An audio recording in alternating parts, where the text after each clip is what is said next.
Bonjour les amis, ce soir je vais vous parler d'un trouble psychiatrique qui est le trouble bipolaire. Alors, le trouble bipolaire, c'est anciennement appelé psychose maniaco-dépressive, est un trouble dans lequel les patients oscillent entre des phases maniaques, c'est-à-dire des phases d'exaltation intense, et des phases de dépression, où les idées noires et les idées suicidaires sont profondément ancrées. Alors, c'est un trouble de l'humeur. Donc,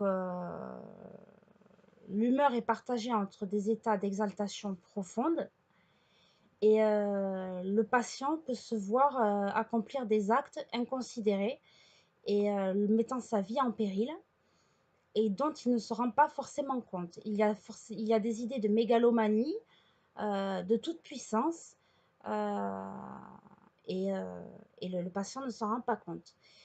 Et il y a des états dépressifs ou voilà. Donc il y a plusieurs degrés dans les états de manie. Il y a l'hypomanie, c'est quand l'humeur est à peu près est haute mais moyenne, on va dire. Et il y a la manie où l'humeur est vraiment très haute. Et voilà. Et donc c'est différents degrés dans la manie. Et par contre, les états dépressifs sont tous les mêmes. Il y a des états dépressifs beaucoup plus sévères.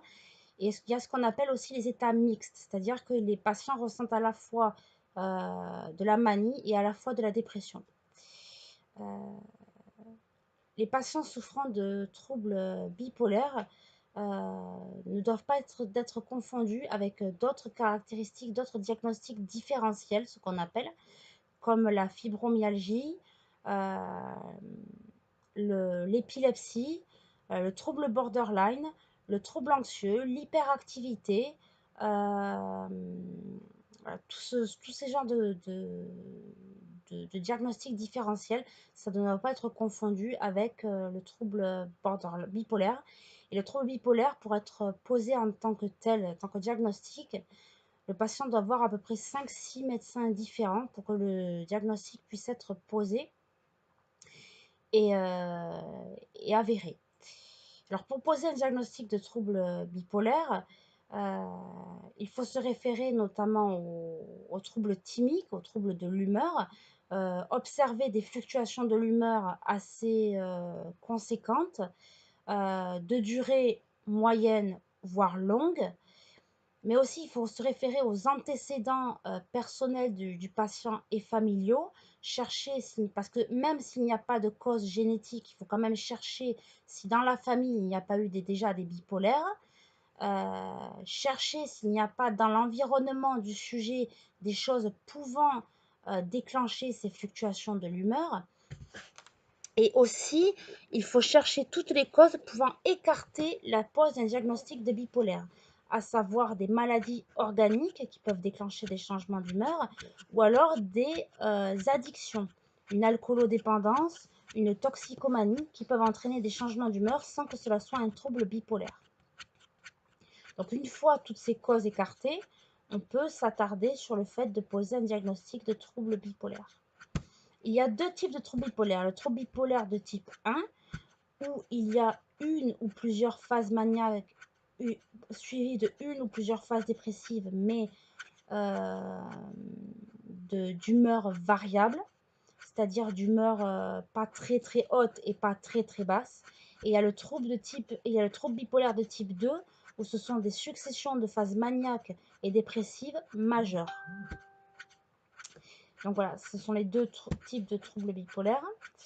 Donc les traitements du trouble bipolaire sont souvent faits par des normothymiques ou des thymorégulateurs, des régulateurs de l'humeur, comme le lithium, l'Abilify, le Xeroquel, le Tegretol, le Zyprexa, et voilà, des régulateurs de l'humeur.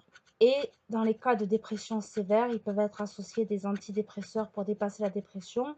Mais vu que ce sont des dépressions aiguës qui sont amenées à passer pour passer dans la phase maniaque, on ne peut pas tellement inclure de traitement par antidépresseur, car il faut savoir qu'un traitement par antidépresseur dure au minimum 6 mois.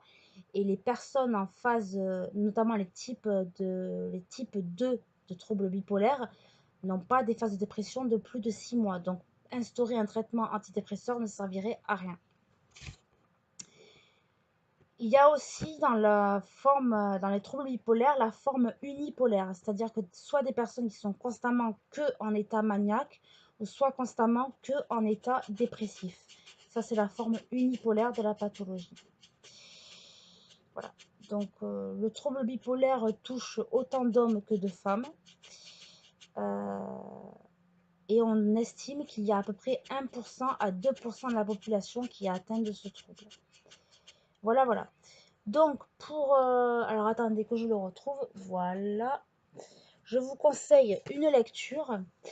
Vivre avec un maniaco-dépressif du docteur Christian Gay, où il raconte, où il explique comment vivre avec un bipolaire, comment la famille doit être intégrée dans la thérapie, comment la famille fait pour supporter ou pour vivre avec un enfant ou un proche bipolaire, comment les conjoints font pour vivre avec un trouble bipolaire, et, euh, et voilà. Et donc, ce livre a été écrit dans le but que les patients bipolaires se sentent compris et écoutés dans leur vie de tous les jours à travers le récit de personnes qui les soutiennent au quotidien. Voilà. Donc voilà, n'hésitez pas à partager cette vidéo ou à la liker si vous l'avez appréciée.